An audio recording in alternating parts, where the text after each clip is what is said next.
My name is Counselor Rudd. We have Counselor Allen, Counselor Bay, Counselor Hudson, Counselor Thompson. This is the budget hearing for information technology. And we have Dave Proack here to jump in. Last year we did a basic description of what each department does. This year I'd like to change it a little bit. If you, to the extent you have a major accomplishment from the fiscal year that's wrapping up for the year, if you would just describe it. To the extent you have a major goal for the upcoming fiscal year for the budget that we're talking about, if you could describe it, that would be a great jump off. I'll start with the latter in terms of some goals for us, both for the current fiscal year and for the next fiscal year. We anticipate a number of large upgrade projects. We have some Windows 2008 servers. License for Windows servers is end of lifing in January. So we're looking at upgrading 40 to 45 servers in this time frame. We've started as of actually a couple of weeks ago on a pretty aggressive project plan to have it done by the end of this calendar year, not fiscal year. So those are server operating systems that need to be upgraded. In addition, we'd like to speed up our implementation of Windows 10 at the desktop level. We were a ways into it, but we've got quite a bit more to go. And we also have an Office upgrade in waiting office as well, because we're currently on Office 2010, and we need to make a big move forward on that. So 40 to 45 servers, how much does that cost? Where is it? That's anticipated in my current budget. There's not a carve out just for that. We do a certain amount of we've adopted a plan where we do a certain amount of upgrading for our infrastructure every year. So some people want to do a big lift where they ask for $300,000 or $400,000 one year. We do it incrementally. How many servers are there? Probably 90. So you're replacing half of them, and they have a life of what? Like, how many years do they last? Typically 4, 5, 6 years. And some of them get aged out operationally too. As we change software vendors, we don't need that server anymore. But yeah, we have 47 2008 servers. We're not going to be upgrading all of them. Some of them will go away because their usefulness is no longer needed. So, but we have a pretty aggressive plan. We've already started working on that. And once again, we do incremental upgrades to our server and network infrastructure every year. So my capital ask is pretty consistent. I know other folks do it differently, where they'll ask for huge numbers every X number of years. We do it a little more methodically. So how many servers did you replace last year, or this current year? Yeah, Is it like half the number? Is it no fewer? That's fewer. So I mean, you're kind of describing a lift, right? In the next year, even though you said you do some consistently, you're identifying a lift. Yeah, that's true. But the lift is in terms of software licenses. It's not in terms of hardware. Hardware we buy incrementally. We have a computing environment up there that gets very technical. It's called vSAN, whereas we add to it every year. We just we buy a server. In fact, we're doing it right now. We do it in May or June every year. So every year you add to your platform and you add to your capacity. That's hardware. All right, this lift, if you will, is strictly software based that we're going to be concentrating on this year, both for Office, for the Windows desktops, and for the Windows servers. Okay, so just the goal, the accomplishment, if you had, just before we get too far from that, what would you say is a big accomplishment for the current year? One big accomplishment, it's not going to get a lot of applause, but we migrated to a spam filter in the cloud. This is after having an appliance on site here for probably 15 or more years. We now run it's called Barracuda Essentials. We run it in the cloud. And that alone is that was a good accomplishment, but it gives us much more capabilities, both in terms of our ability to archive email. We're being advised we're required by New York State retention law. We need to archive emails for a certain length of time. And also having the spam filter in the cloud gives us additional capabilities in case there's a disaster or in case there's a disaster. When we had everything on site here, something goes bad here, something goes bad with our electrical grid here, we're down. Now that we have the spam filter in the cloud, we have additional capacity to give people access to their emails, and we're actually building on that. We're talking to Microsoft about having a full Exchange availability in the cloud as well. So that was a little bit behind the scenes. It took us a while. It was a big change in technology, but we got that under our belt and we're moving forward. So before we open it up, I went back and watched last year's budget hearing because I feel like that's going to be the efficiency of our investment in these cameras. So a few things, if you just have short answers. The website redesign, what's the status? That was the thing last year. I think we thought we were going to have it done. Yep. What's the short answer status? The RFP has not been released yet. No RFP. So the goal is to have the RFP done and then to have it rebuilt when? Counselor, I'm not doing the RFP, so I can't speak okay. specifically to that. Do you have any sense of timing once the RFP is I taken thought care of? it was going to be released in March. It's, as far as I can tell, it's imminent. There were some final questions that were directed my way about some capabilities, but I'm not authoring the RFP. Yeah. And I believe it's ready to go. Budget, has the RFP for the website redesign been released?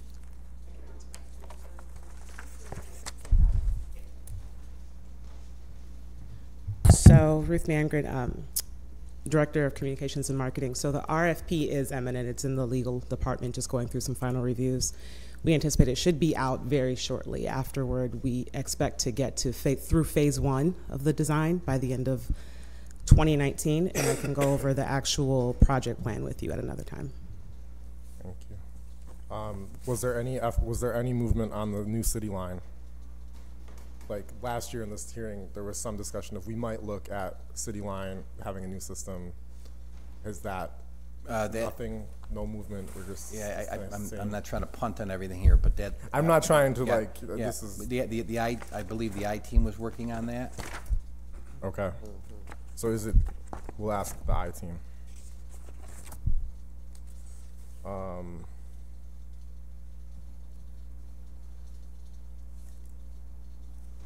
You were involved with the internet. I mean, you've been doing these internet connections that have been coming through, and that helps with the payment systems, right? Like us collecting credit cards and all of that. Yes. I feel like that's a good accomplishment. So I would applaud you for it. That's been we're busy up there, so, and I wasn't prepared for that question. Perhaps I should have been. I've never been asked it in a budget hearing before, so I just picked the one that was the most technical. No, I know. You're first to go, and Yeah. I didn't tell you in advance, Yeah. so you did good. Thank- But I'm trying so- to give you a You're throwing me a bone here. No, the credit cards have been, this weekend they went live with the Parks sign up, and the folks at Parks just deserve so much credit for instituting that. We've been in a supportive role there. They did over $19,000 worth of business in a few hours on Saturday, and people were not queued up in a parking lot like they used to be. We did roll out, we accepted credit cards for the short portion of the season at Clinton Square. We started that the second week of January until it closed. So we have a large plan to roll out credit card acceptance throughout the city. It's going to be it's not going to be a quick project because there are all sorts of different use cases, from the golf course to downstairs where we collect millions of dollars downstairs across that countertop. Okay, credit cards, good job, keep going. Delinquent taxes, last year we talked about having 2 systems to do it. Do we still have 2 systems? We do. Is there any effort to not have 2 systems? Yeah, there is, and that project's a little bit stuck in the mud. Stuck. How do we unstick it? Like, what is it? I'll get that done. Stuck. We have the two parties that are involved with the delinquent taxes. We have a PO for both of them. It's a small amount of work, and it slipped, I believe, on both of their accounts. In fact, there was an email thread on it a few days ago just saying, where is this? Why can't we get this over the finish line? So we'll see that it gets done. Kronos, payroll with the county, any movement on that? What's that? Yeah, that's exactly where it's been for the last 3 or 4 years, waiting for a boatload of money to make that happen. But the counties and the So this is probably in line with the boat. The boat might be with the money on it, could be with the financial restructuring board, that concept, right? Is that we would ask. I and we'd believe hopefully that do a I believe bulk that's purchase anticipated with when I county. had my interview with them.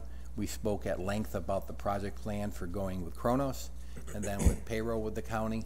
It makes tremendous sense. It's I want to say it's a no-brainer because it's going to cost in the millions, probably $3 million or more.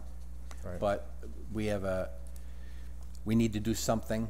So we need somebody who can go get the money so we can make the investment to be able to operate more effectively. And until that happens, we're stuck on that one. And we're stuck with a couple of legacy systems that are. The part you said last year that was interesting that I think makes the case for Kronos is you talked about they had just bought a company that specialized in first responder payroll, which I Yeah. think we very badly need. Yeah. So Yeah, I would just reemphasize that the savings that could correspond to this $3 million investment seem large, and we should probably do whatever we need to do to get partners to help make the investment so we don't stay stuck for another 4 years.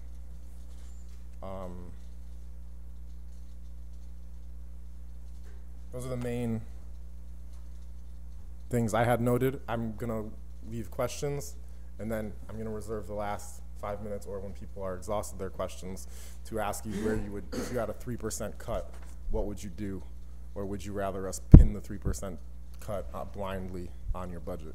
So that's just to have. You're gonna ask ask you if there was a 3% cut, where would we take an it additional from? 3% But I'm gonna cut. give you. You can think about it in between while they ask their own questions. So I'll open it up. So can I, Councilor Thompson. no, Yes, no, sir. I wanted to ask you, you're saying 3% above and beyond? I'm asking him if the Syracuse City Council put a 3% cut on everybody, where would he take it from in his department? Okay. Go ahead. No question. Okay. Thank you. I'd like to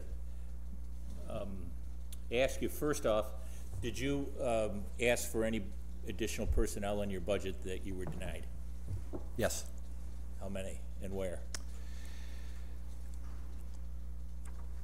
Do you have money to give him for more, or you like? Because I think we're almost in the mind of we probably need to take less. I'm Yeah, asking that's the fair. question. Yes, sir. So, Counselor, I asked for a, it's kind of complicated what happened. I asked for one position to be upgraded. So I have a network administrator. I have an anticipated retirement coming up in the next few months. And that position has been upgraded to senior network admin. I had hoped to maintain the network admin position, so have both a network admin and a senior. The network admin has been removed. Now, when I say removed is, it still shows up on my civil service roster, but these positions are unfunded. So there's been some shifting up there. I've got a longtime employee who's really valuable, who's retiring. We really need him to come back part-time, and he's gonna come back part-time. But I'm afraid with just one network administrator, I'm coming up with some contingency plans. I really feel like we could probably use 2. But, you know, this is a hard budget, and this is a stark reality facing all the departments, right? And the cuts that I was asked to make, I'm not unique in this. I understand. So- So just tell me what the cut was and how much was it? I would argue for, well, I would argue for 2 positions, another network administrator, and also we were unfunded in the position of enterprise functional lead who works on PeopleSoft. We have a significant investment in PeopleSoft. It's the core system that runs our financials. We need more really, really good PeopleSoft functional people, not less. I could get a dollar value. That's probably $75,000 for each of those positions. 70 for one, 70 for both. That'd be $140,000. Okay. If I had a And wish my list. last question is on PeopleSoft. The 2 contracts are what?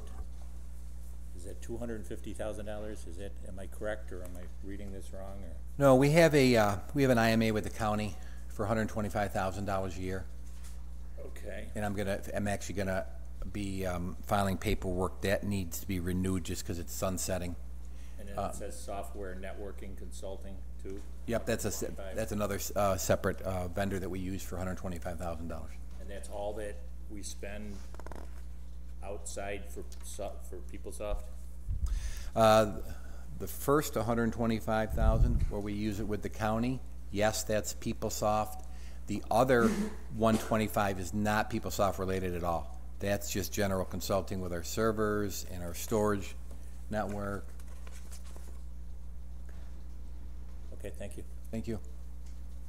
Mary Vossler, since this is the first budget hearing, try to set tone, can I ask you one question about the process? How did, at one point you asked the departments for what they need, right? And they gave a response, and that response was, as I understand it, like a 17% increase above the previous year? The process starts in December when we roll out the Hyperion software system to all the departments with a budget letter asking, giving a couple items that we are hoping to not accomplish, but we ask them for their new positions to be approved prior to submitting their budgets. They get 8 weeks to do the budget. It comes to our offices towards the end of January, and then we work on that for the next six weeks with the departments. We have meetings with them. We have meetings with the administration, and so the initial response from the departments when they're asking, that was what percent increase from the previous year? Do you know, roughly? no, I don't know. In this budget, you have all those settled labor contracts too. So Right. Well, I think it was relatively high, right? They asked for more, and then you guys have already whittled them down to some extent, right? Like they ask, and you guys say, no, that's too much. You can't have that. Like Dave didn't get everything he wanted. That's common. working with the across administration, departments, working with the administration in the mayor's office, things were cut down, yes. right? So every department, I believe, will have Dave's context of having been whittled down to an extent. And I personally think we probably have to whittle them down more. And I don't think that asking every department, what didn't you get, unless it saves money, unless we're like not investing in something that would save us money or bring in more money, then I don't think we need to frame it so that it looks like the mayor has already done enough, because I think we need to do more. But thank you. Other questions on IT? Yes. Hello, sir. Counselor. This microphone doesn't seem to work too well. Either that or Here. Oh, it came undone.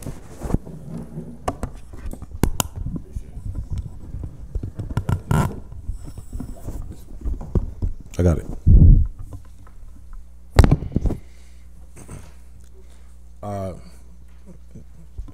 Just seeking some initial clarity, page 95 in the book under contractual and other expenses, operating supplies and expenses, that's 54,0500.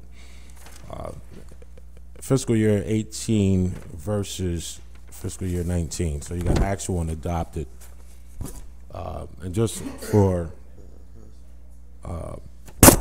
sake of conversation, can you explain that for us?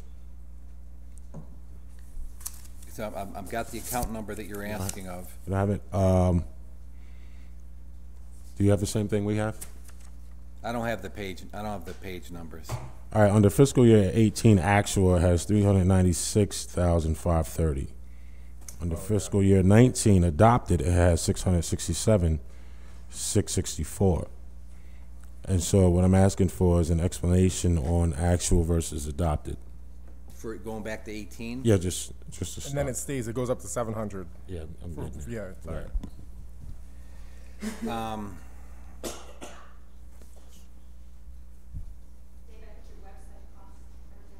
Yeah, so $175,000 of that is the website cost. So that brings it up to,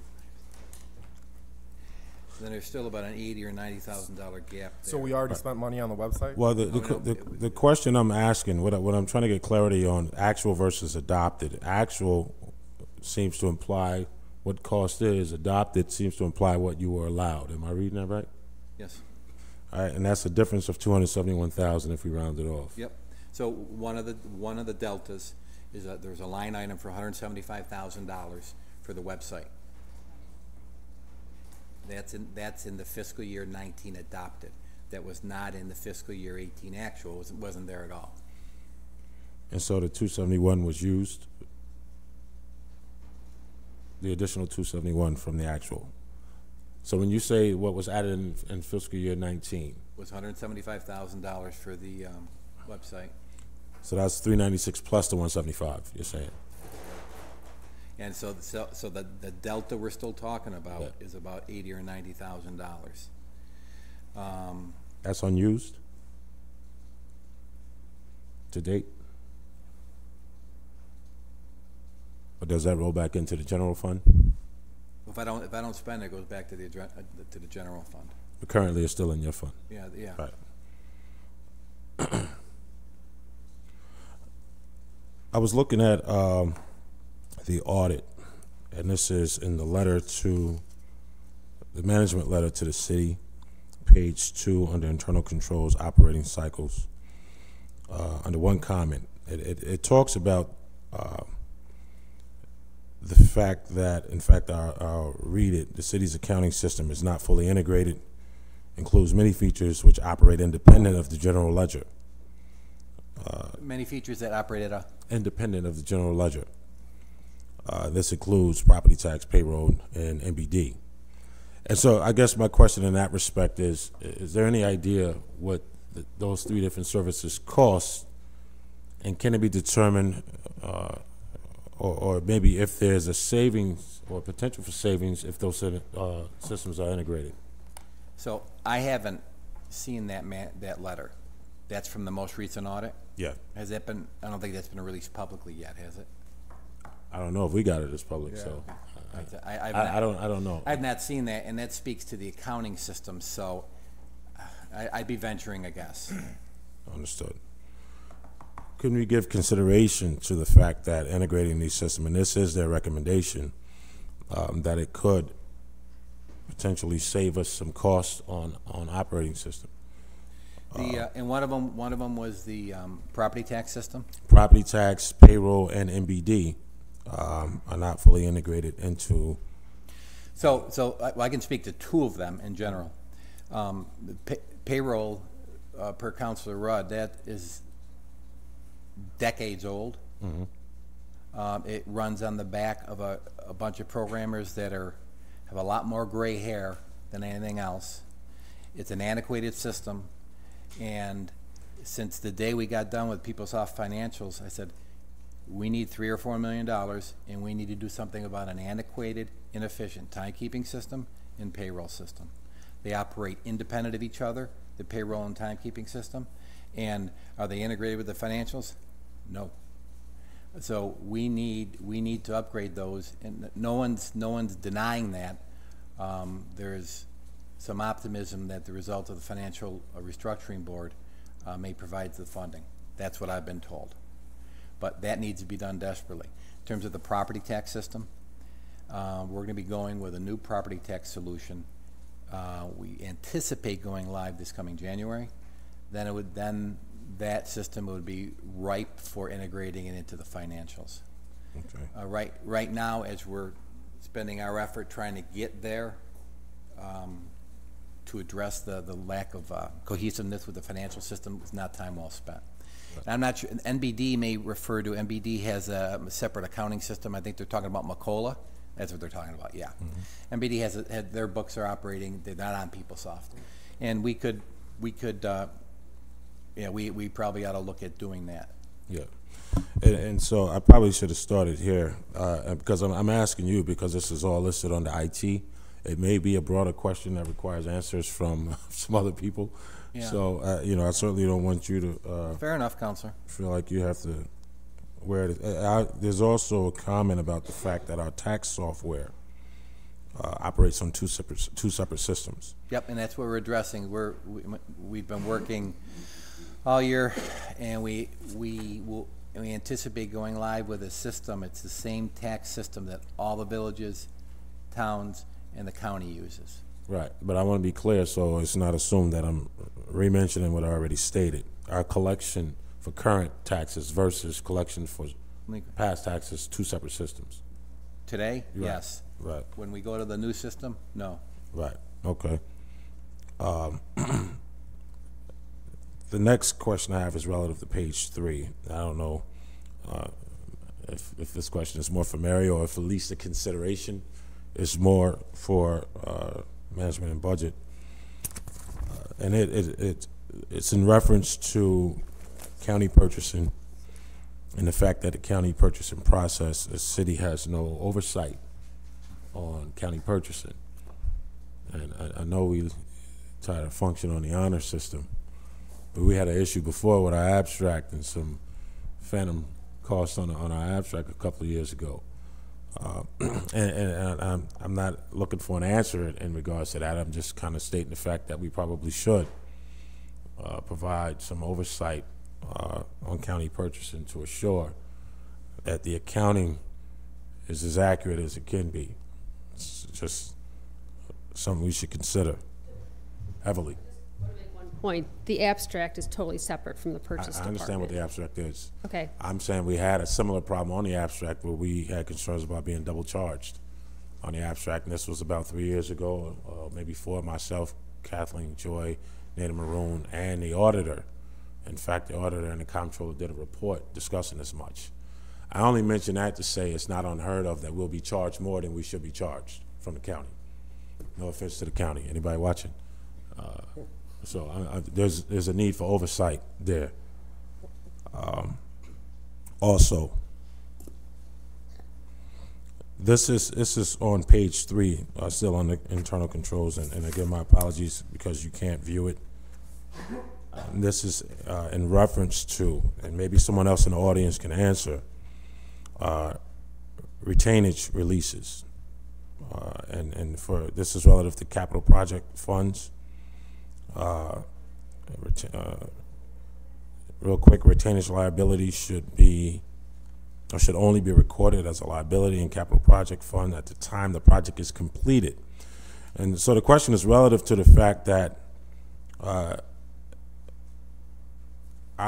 the audit shows amounts that appear to be retainage releases in excess of what's required, or in excess of what the fees actually are. And I guess I'm trying to understand, why are we paying fees in excess of what we actually owe and retainage payable? Anybody know the answer to that? It's under IT, that's why I'm asking it in this hearing. That's under IT? It's listed under IT.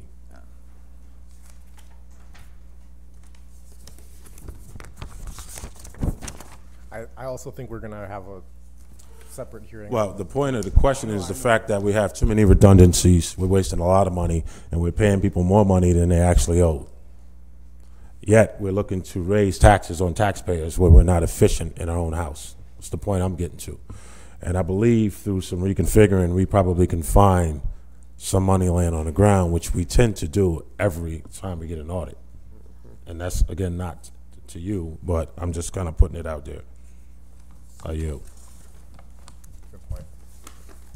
Councilor Green, do you have anything?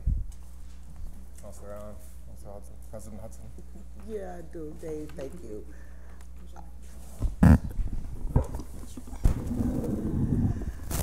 I'm gonna go back to the question that I asked for a couple years, the systems that we have. I know we have BAS, AS400, PeopleSoft.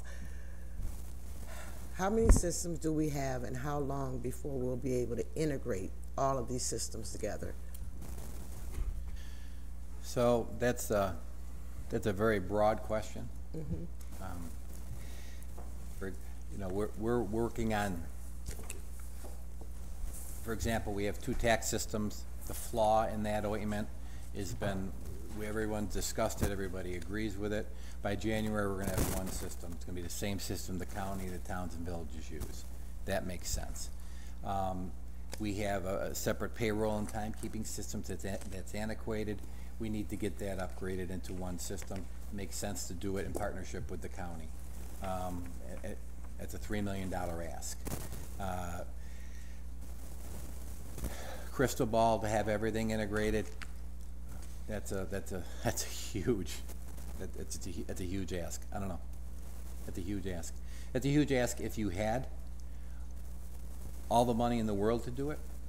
Those are really big, huge. The scopes of those projects are enormous. We don't have all the money to do it. So we're trying to pick out the ones with the biggest bang for the buck, like payroll, like integrating a new tax system with PeopleSoft, the things that are called out regarding our financial controls. But to integrate everything, and I don't know if there's such a solution that will integrate everything. The city's a big business, and you're not going to have just one system that does one-stop shopping. But my concern is all of the money that we've put into PeopleSoft. Yep. There is no way that PeopleSoft would be able to address a lot of these different concerns, even down to the parking tickets, because I have an issue with that as well. Yep. So, well, PeopleSoft, Oracle, the company that owns it, they don't make a parking solution. They don't make a parking violation solution. All right. We have a really good one. It's a local company. They're downtown now. They moved about a year ago from the suburbs to downtown. We have a really solid solution with Ames. Oracle doesn't make a parking violation solution. So it's never going to be just one. It's not going to be like going to Walmart where you can get tires and groceries in the same spot. Yeah, but I understand that. But the point that we're making is we're investing millions and millions of dollars, and we're still antiquated, and we're still behind, and we're still being asked to invest million more of dollars. So towards that, I can tell you, we've spent nothing on our payroll system in 20 or 30 years outside of the staff that runs it. We've spent nothing upgrading a timekeeping system. We haven't spent dime one. Right, because we're still using paper. That's right. That's because we're still using write-in. Yep. So one more question. Yes, ma'am. I know we have, how many systems do we have? BAS, PeopleSoft, AS400. Yep. Well, even the AS400 within itself, that's just a name for a piece of hardware. That has a number of systems. On the AS400 runs payroll, timekeeping. All of our water billing is on the AS400. So to answer your question, at the macro level, probably about a dozen.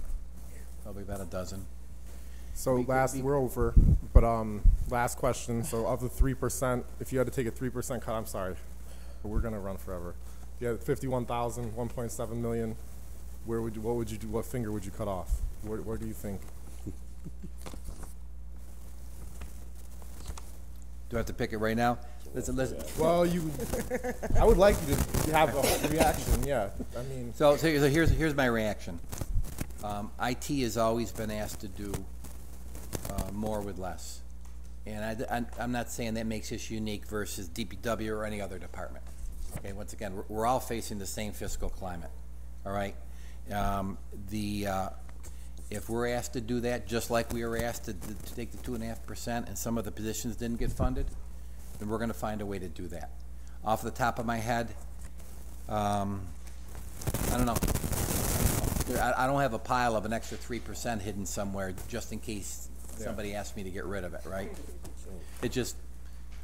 All right. Thank you. Okay. With that, we'll go to the next hearing. Thank you for this one. We got Councilor Allen, President Hudson, Councilor Bay, Councilor Thompson, Councilor Green, and we are on page 116, I believe it starts. So, 116, the budget book. So I'm going to start with this. It may be not as interesting answers for IT, but what was your biggest accomplishment from the? Each year, we compile the assessments of the almost 42,000 parcels in the city of Syracuse. We place a number for land and total assessment on every property. We also administer all the exemptions from property taxes, not-for-profit exemptions, aged exemptions, veterans exemptions. There's literally hundreds of different types of exemptions.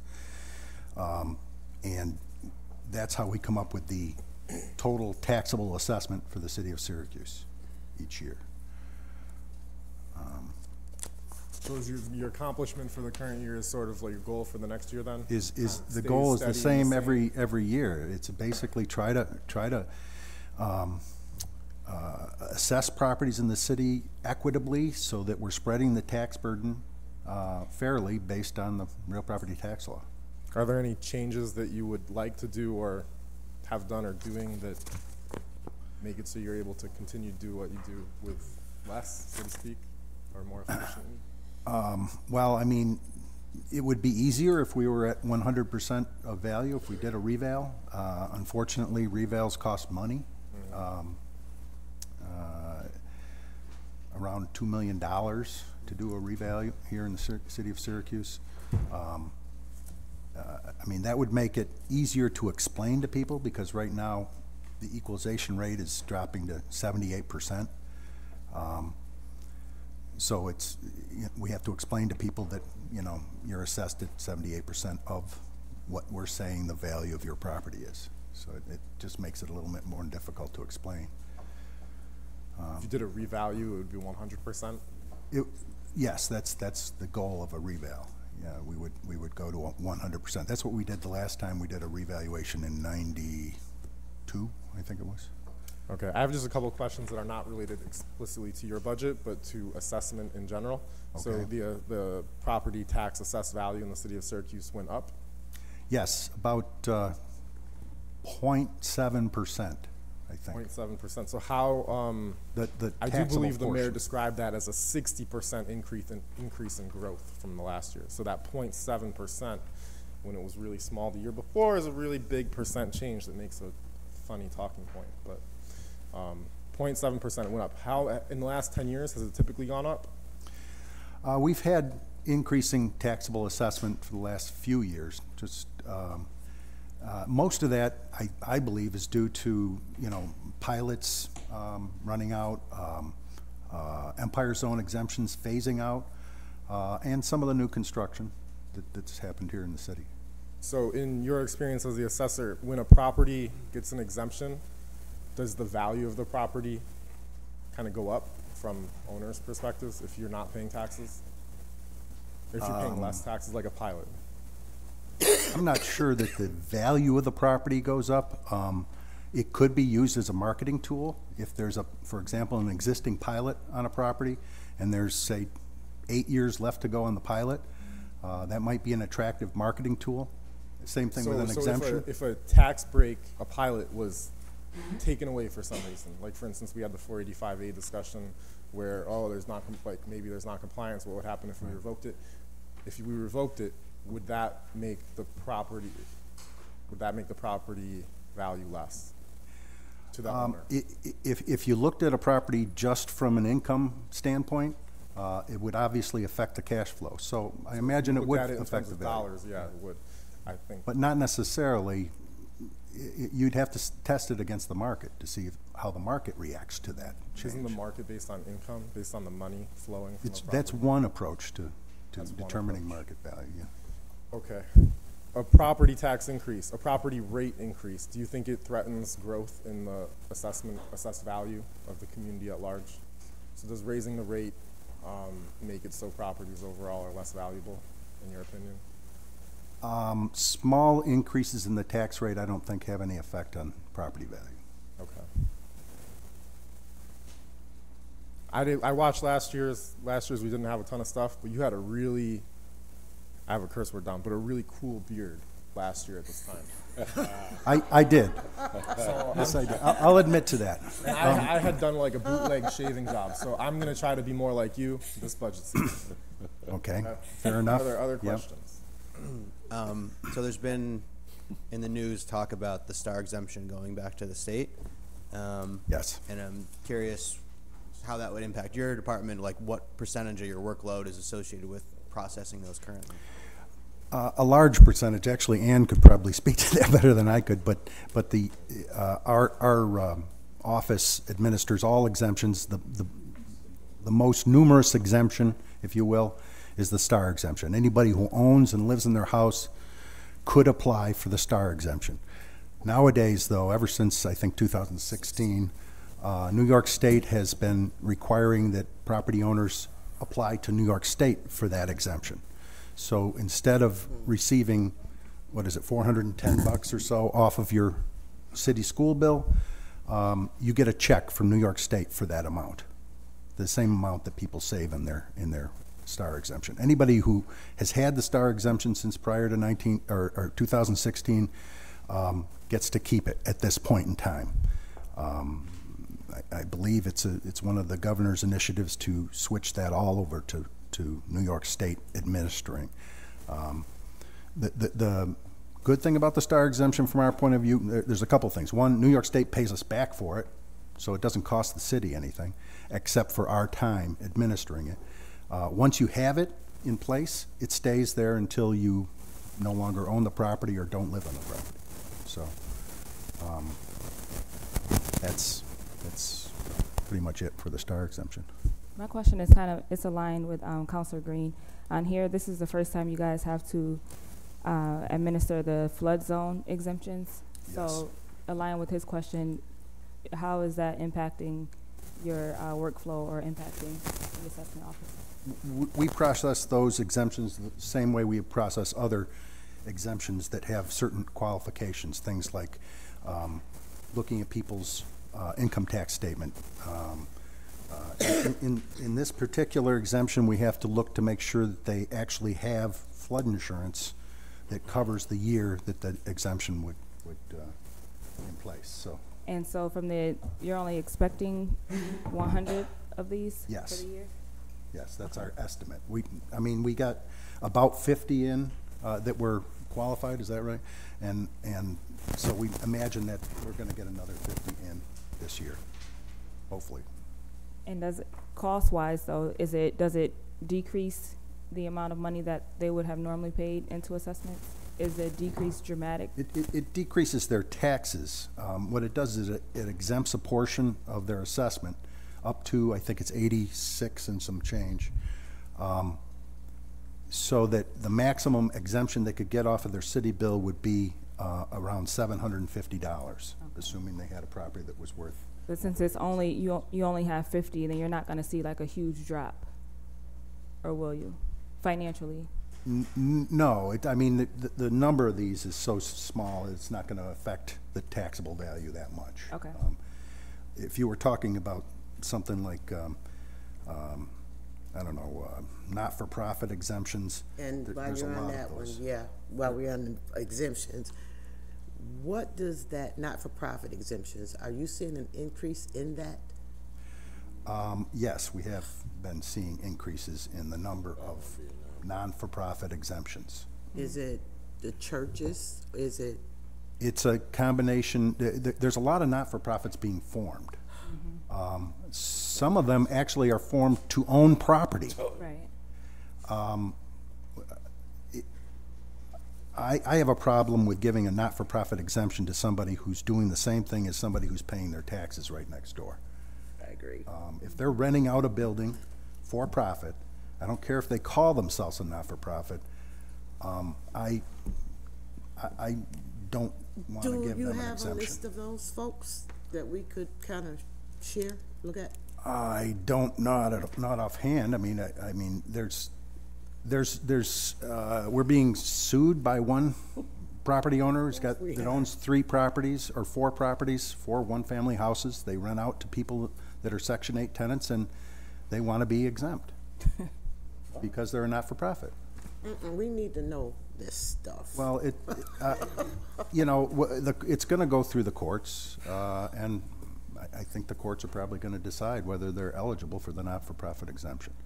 The courts have been expanding what, at least downstate especially, what not-for-profits, you know, are what they're allowed to do with property taxes. And I mean, they can own property and just get an exemption because they own it. And there should be qualifications. In our legislative package, we've asked New York State to tighten up the not-for-profit law to define, hey, if somebody's renting out corner of their building, that part of the building at least should be Well, you need to let us help. taxable. you As a matter of with the fact, state. the whole property should be taxable as far as I'm concerned. Because Okay. that's not a not-for-profit function, making money off of your real estate. Absolutely. One more quickie and then I'm done. Other exemptions, what is other exemptions? There are, like I say, there are hundreds of exemptions. You know, a bunch of them are listed here, but, you know, for example, there's like 5 kinds of veterans exemptions. There's exemptions for if somebody improves their property. If you put money into your house, say you build a garage, and it causes an increase in assessment, you can apply for an exemption in our office, a 5-year exemption, and it phases in that increase over 5 years. So in the first year, when you expended the money, you invested the money in your property, you know, you don't get hit with a tax increase, at least on your city school bill. That's one of the exemptions. We have an exemption for vacant properties. We have an exemption for brand new houses. For vacant property? They have to be an unoccupied hazard. They have to be boarded up and need tons of work. And a lot of people avail themselves of these exemptions. These are available just in the city of Syracuse. We're the only people that have them. And can I get a list of all the exemptions at some point? Sure. Thank you. Sure.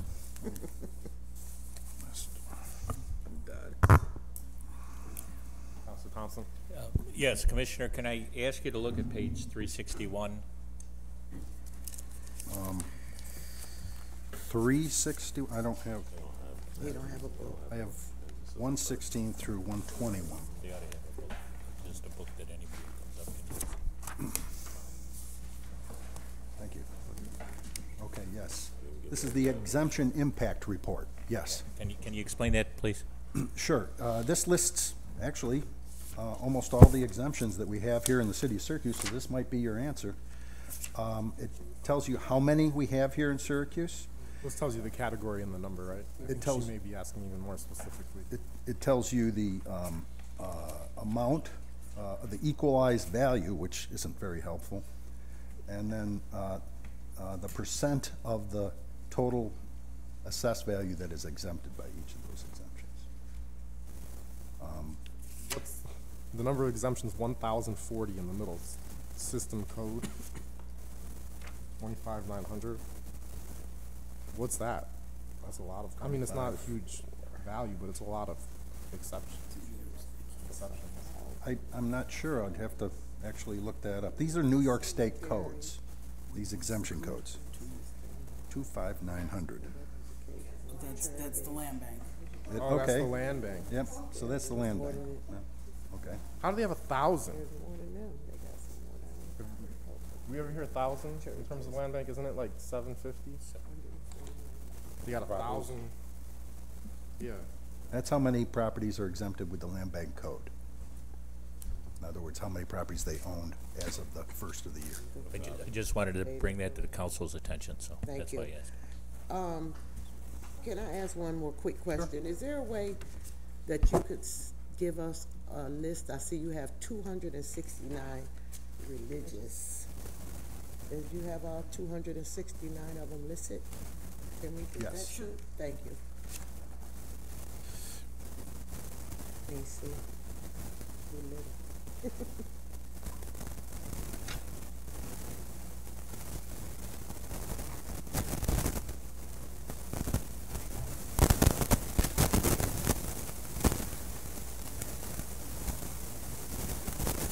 Are there thresholds? Like, there's only a few, but they say not-for-profit housing. There's a couple categories along those lines. Yes, those So are what? those are generally shelter rent agreements. We have to, that's the only exemption that we have to go to council to ask permission to go to shelter rent exemption.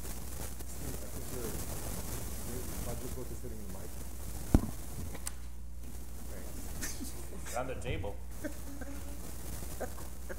your wrist or something. Anyways, stop. Thank you. Sorry, shelter rent agreement. Shelter rent agreements, those are for affordable housing. When an affordable housing project like Salina Crossing or Butternut Crossing or even Clinton Plaza, those are under shelter rent agreements. They usually they pay payments in lieu of taxes that are based upon a formula, which is the difference between the gross rent minus the utilities, and then 10% of that amount. So they pay that rather than paying based on the assessed value of the property. This exemption is out there to encourage development of affordable housing. And we have a number of those here in the city of Syracuse. I have a quick question. Mixed-use properties outside New York City. Yeah, that's the 485A exemption. That exemption is not available in New York City. That's the one with the machine, that's a business. That one is over, because this is the money amount, right? Right. This is- Yeah, that's how much is exempted. Yeah. Yeah. But what, Syracuse would has that- more of the 485A exemptions than any other city. Okay, that's a lot. Yes, it is. Well, Over $2 million. yep. Commissioner, the vacant property exemption, that's a local Yes. initiative? Yes, it is. And how do you become what's the eligibility for that? What do you need to? Well, like I said, we have two different ones that are local. One is the 485O. That's for vacant properties that are unoccupied hazards. They've been sitting there for over a year, boarded up, and they're considered to be a hazard. They have to qualify and get certified by our office and by codes before they can get this exemption. And then if somebody fixes that up, that house, they get a 10-year exemption. So, but do they get an exemption while it's hazardous? Well, no. Theoretically, the assessment would be reduced on a house that's boarded up and needs lots of work. So we would go out. Yeah, it doesn't always happen because we're not always made aware that a property has deteriorated physically. Never really made aware, right? No, sometimes, I mean, just observation is we're going through each block in the city, you know, doing if we're looking at a house here, and you look on the other side of the street and you see, hey, wait a minute, that house is boarded up, then we will list that and go back and look at it later to see if it's still in poor condition and reassess it based on its current condition. Well, so that makes sense that it would be worth less, obviously, if it's unoccupied. But is there a specific exemption that we have that you're able to apply for if it's vacant? If you fix it up, the exemption applies to the increase due to the renovation. Okay. Yeah. So it's like a first step in a process to improve it. Is that what the intent is? The intent is to help people, encourage people to invest in these properties rather than leave So them. You're flagging it as saying, look, it's vacant. We're giving you the exemption. We're giving this status, which means if you do buy it and fix it, it's a signal to investors that you're eligible for this. Yeah, investors have to come to us to apply for the exemption. We can't go out and just, you know, talk to investors and say, hey, you know, we've made it, it's on our website. We sent, I think the forms are in codes. You know, we try to advertise it, but. So we're incentivizing making houses not vacant. Correct. Not the opposite. Okay, so. Correct. Yeah, it's not an exemption for being vacant. Yeah. You said there were two. Yeah. I mean, there's two halves to the 485O. That one is for unoccupied hazards. The other is for brand new construction of a 1 or 2 family house, I think. So if somebody were to build a house in the city of Syracuse, they can apply for a 10-year exemption on that. If they get LEED certified, that time can be extended. So, and then there is the 485J, the 5-year exemption, and that's for any improvement to a residential property that causes an increase in assessment. You know, any physical improvement that causes an increase in assessment. So if you do something to your house and as a result of you doing that, your assessment goes up, the 485J is available to you. And we don't know that a lot of times, right? Because a lot of folks do things to their house and you're not aware of it. A lot of people, believe it or not, don't take out permits. Right, that's. So when that happens, sometimes we're not aware of improvements. Sometimes. Do what they're supposed to do? A lot of people do. Syracuse? I think most people do. No. Councilor Bay had a question. This is just relative to 45. Is there any way to demonstrate for the council, maybe not asking for that this second, but maybe over the last 10 years of revenue collected on properties that had 45 versus exemption? You mean how much they saved? How much they save versus how much you collect on the parcel? Well, once again, there's a number of different 485 exemptions. 485A is the big one. That's the 12-year exemption. It's the most generous one. So in that exemption, for the first 8 years, they don't pay on the increase in assessment due to the conversion from commercial to mixed use.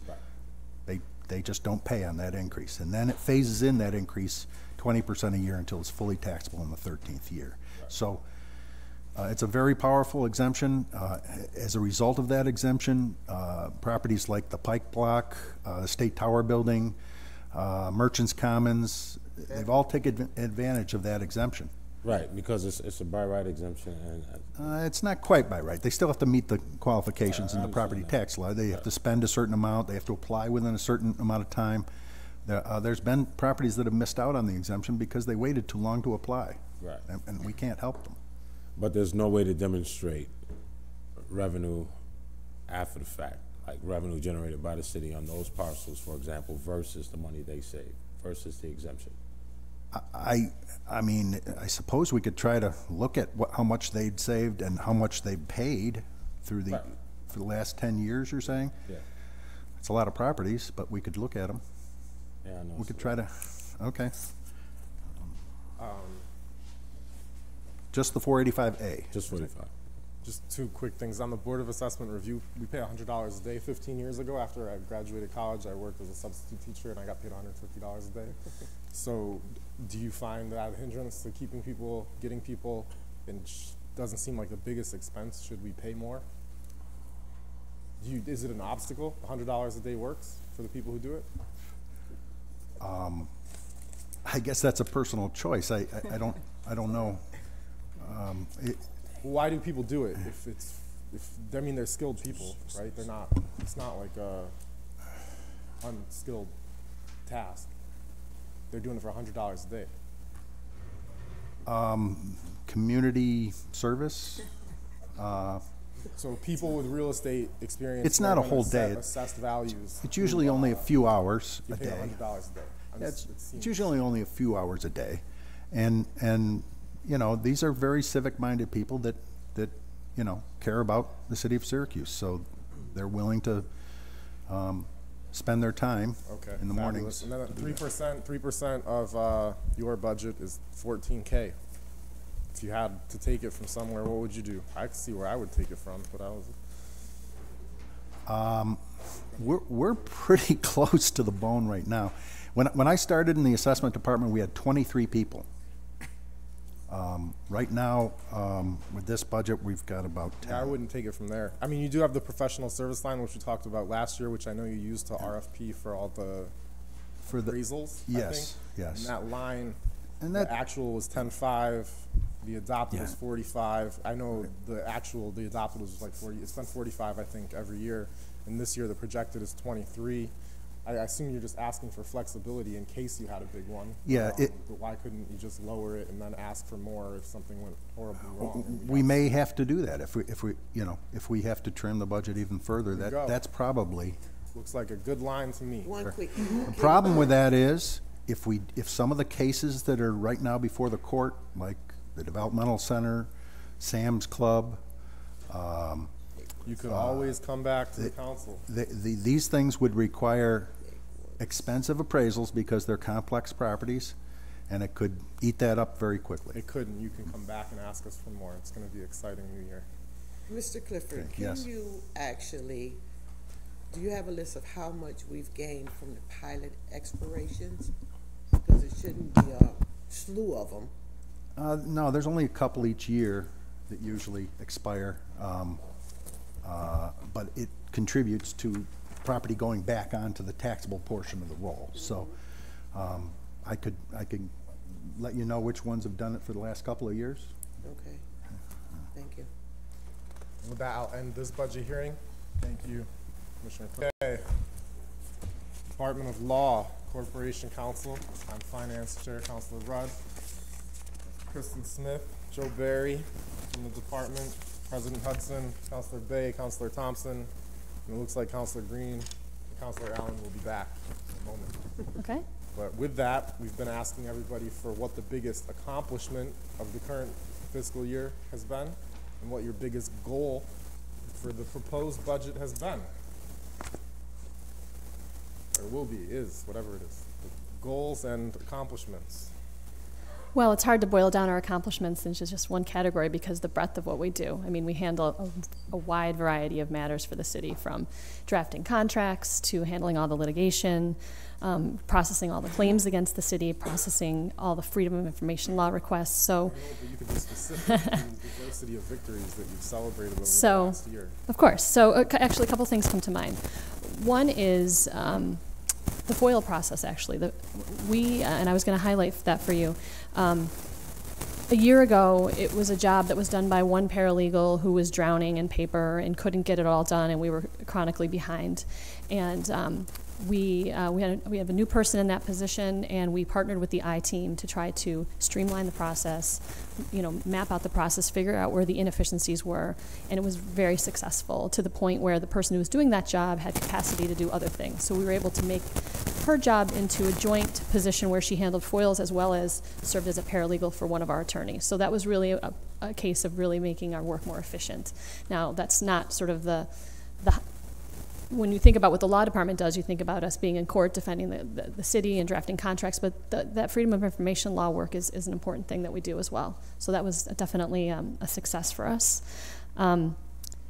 You hear about the cases in the news that, go to trial, but there's many, many, many cases that you never hear about because they're handled because they come in, we defend them aggressively, and they go away. And so all of them are successes for us.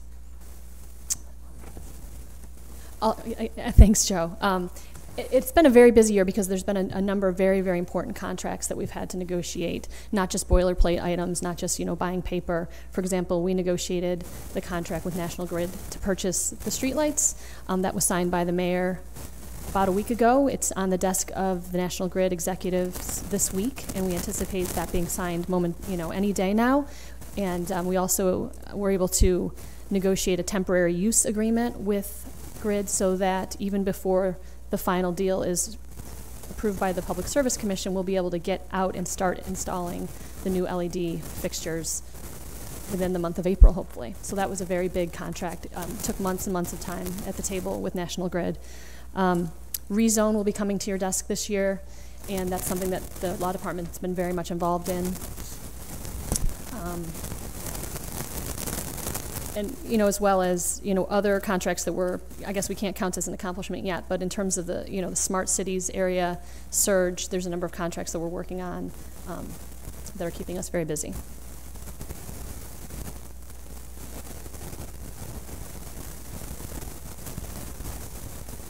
I guess I didn't really talk about goals, but... well, the rezone, I think, was one goal. One goal, yeah, one goal. This is more of an administrative goal, but I'd like to be able to better track the work that our department does. I'd like to be able to have more precise metrics on the work that we're doing. Last year, we came to you asking for funds to purchase a law case management system that would track that work, and you approved that. We did purchase the system, and where is that coming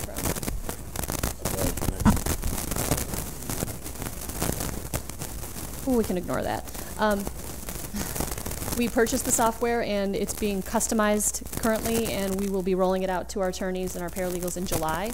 So I think the goal for this year is to fully implement that software so that next year when we come to you, we'll have really precise metrics on the number of matters that we've handled, the types of matters. I mean, we do give you those numbers, but those are more of an approximation.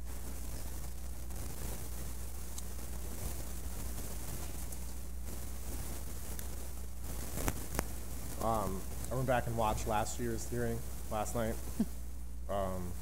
So time in housing court, because of the Bureau of Administrative Adjudication, I assume it hasn't changed yet since nothing has really happened, but how do you see it now? Right. Well, I've been working really closely with Leah on, bringing the Bureau of Administrative Adjudication up online. So it's not quite accurate to say nothing has happened because there's been a lot going on to get it going. But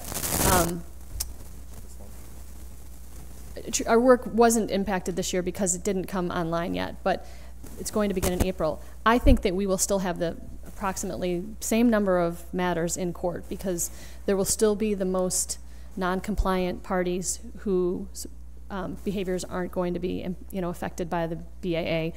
They will be taken through that process, but we anticipate a continued non-compliance. So the good news is that we will have more time to focus on those cases, and the less complex or the more routine cases will be funneled through the BAA. So it will just allow us to be more effective, I think, but I don't see the numbers going down.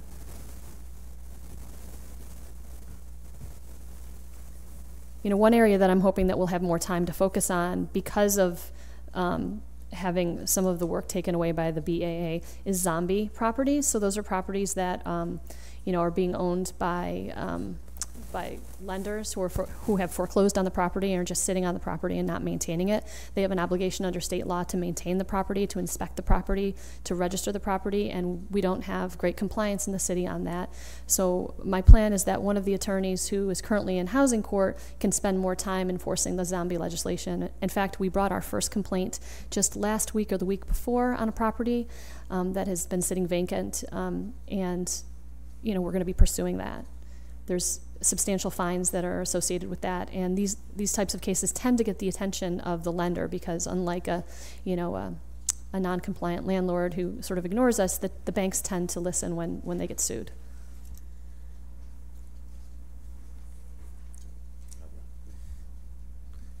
So the labor negotiations aspect of it, I know there's been some kind of changes between personnel and going forward, is the lead negotiator the law department? Is it personnel? How does that work going forward?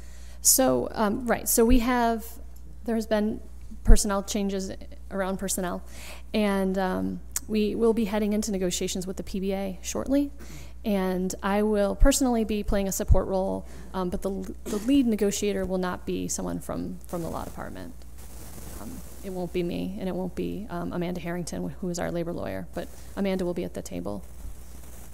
So, are you going to make me the lead negotiator? Not yet. Go for it. Maybe next year. There's always. Go for it. So, what's the law department's role in that then? I mean, the strategic kind of ideas would come from personnel, and you guys would be there for a legal aspect of it, or how does that work? So we're really a team. So we've been meeting weekly to try to devise our strategy, and it's a combination of operational in terms of what things are going on in the police department that we need to address from an operational perspective in the contract. It's financial. What are things costing us, and what will they cost us moving forward?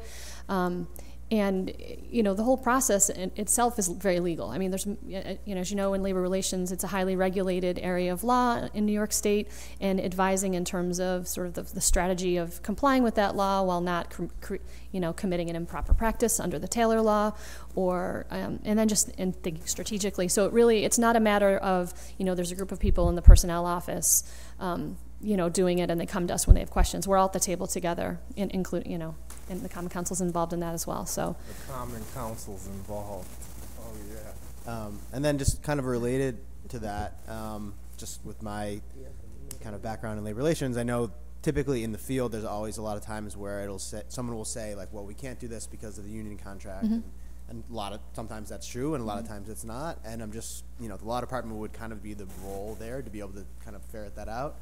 And I'm just curious if there's any ability that the law department would have to kind of proactively attack that with like the resources you have to kind of look at departments and understand what their kind of issues might be. Are you talking with in general across the city, I think or? there's probably a general need just to say, to go to departments and say, if you could do whatever you wanted to make this department efficient, what would you do? And then have them discuss, you know, what holds you back from being able to implement that. And a lot of times they would say the union contract, and then just to be able to have the law department sit there and say, okay, you're right, you can't do this under the contract, or you're not, and we could implement this unilaterally. Yep. But I know that takes time, and I'm just curious if we have the ability to do that with the staff we have now, because my instinct would be that while it would cost an attorney time, you'd probably save a lot more on the other side of it. So, two parts. So, in terms of negotiations, the only contract we're negotiating right now is PBA, but we are certainly having that exact conversation. What is it that you want to do that you can't do because of the contract? And what is it that you want to do that you're not sure if you can do? And let's look at whether the contract holds you back on that. So, we're absolutely having that conversation. I agree, it's an important, valuable conversation. In terms of contracts that are closed right now, we still, you know, because my prior focus was labor law, I tend to have many conversations with department heads that sound just like what you're saying right now. We have conversations, I want to do this, this is an inefficiency, what can I do? And we're definitely working with them on that. I, as well as, you know, we do have an attorney in the department who's full-time assigned to personnel and labor relations issues. And she's very busy, I can tell you, partnering with the department heads on those very issues. And when we were negotiating the contracts last year, I mean, you know, it was still a very new administration. And so to a certain extent, we had those conversations a bit, but I think that next time we come back to the table with the other unions, it will be a more comprehensive conversation.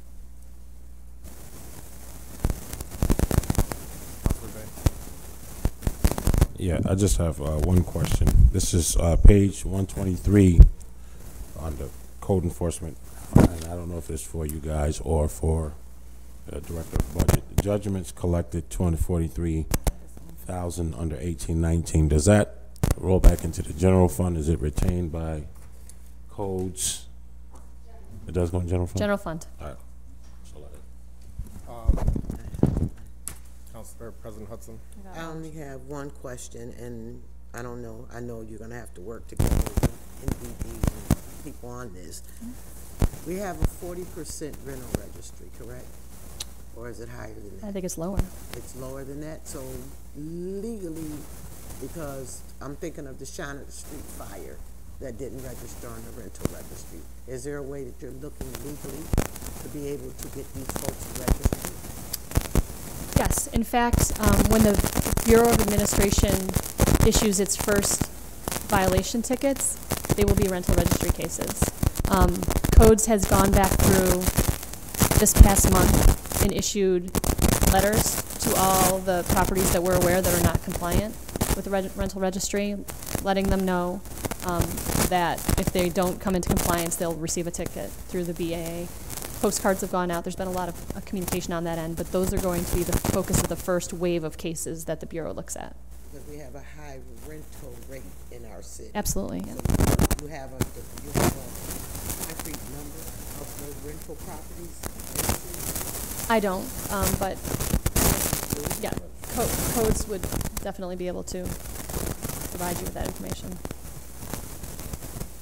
Councilor Allen. I'm on page 125. Your temporary services, it looks like it's been reduced. Now it says 2,400 under proposed.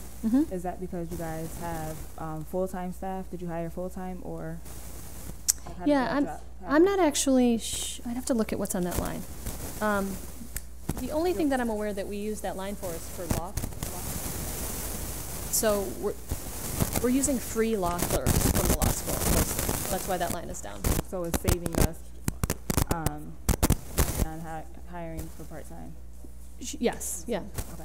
I mean, it isn't impacting the number of attorneys we have, but it's a savings overall. Okay. And are you at full capacity in your office? I see 0 up here under, I'm on the top. Oh yeah, we're definitely. This line, is that 0? So, well, we're not at full staff right now. We have 4 vacancies. Next week we'll have 5 because we have someone leaving. We have we're going to have 3 attorney openings and 2 paralegal openings, if anyone knows anyone who's looking. But on page 124, a number of these changes are just because people are moving from one level to another. So when you see, and also in terms of the shift between Assistant Corp Counsel 4 and 5, those are really this, if you look at the salaries for those, let's see here, they're mostly the same. Let's see here. They're not exactly the same, but they're similar lines and similar salary ranges. So for some reason, it was an administrative move that I can't recall what prompted it, but it's the same two people. They're just on a different line for some reason. You said you're at 4 vacancies? 4 vacancies. 5 next week. Okay. Looking for paralegals, right? 2 paralegals, yep. 2 paralegals. Mm-hmm. And then what was the other 3 positions? 3 attorneys. 2 litigation attorneys and 1 transactional attorney. 2 litigation, 1 transactional. Y'all hear that, Facebook? 2 litigation, Mm-hmm. 1 transaction. Yes.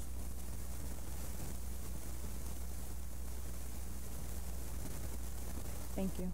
You're welcome.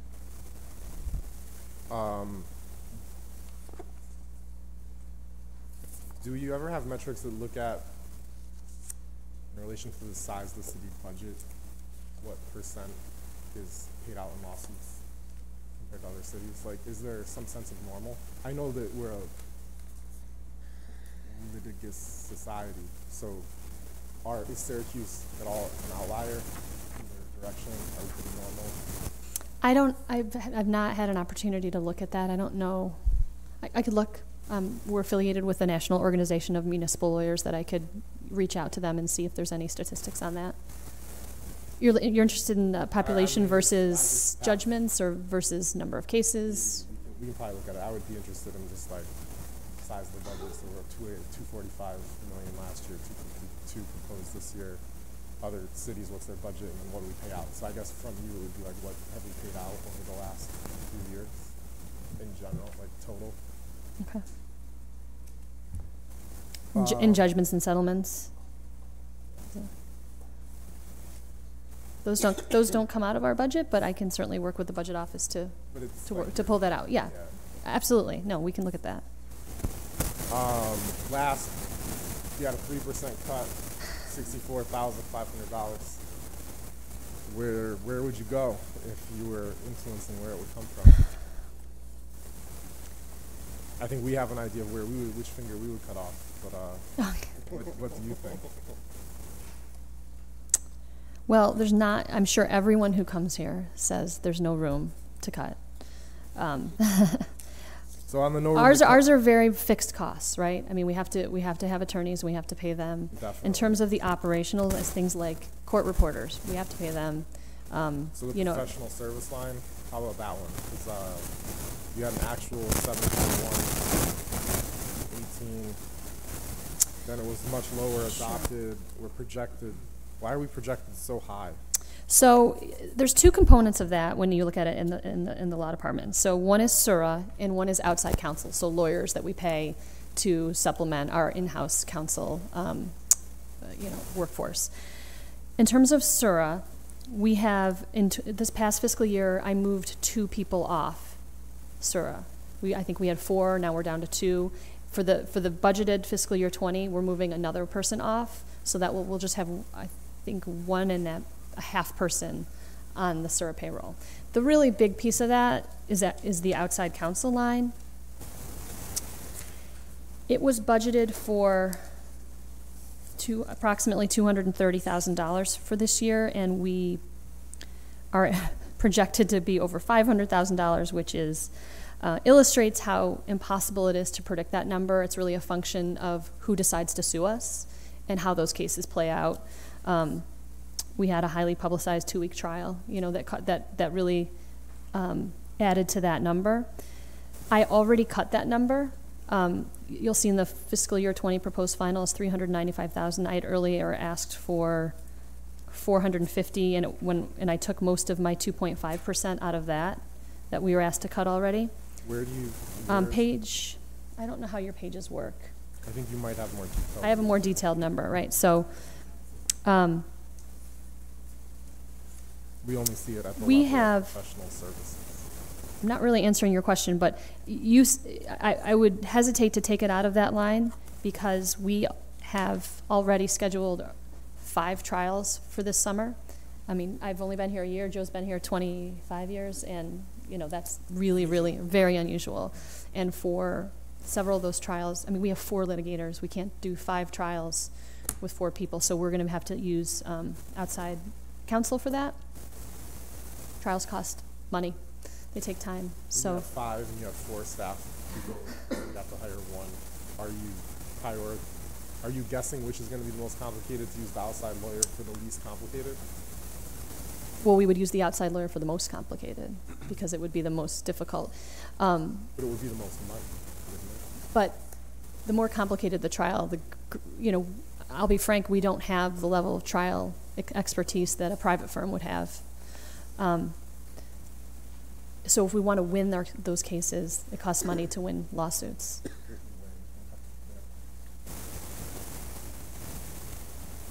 questions? I'm hoping 1 or 2 of those may settle for what I would call a nuisance value, which means it costs us less to pay, you know, but who knows, you know. Okay.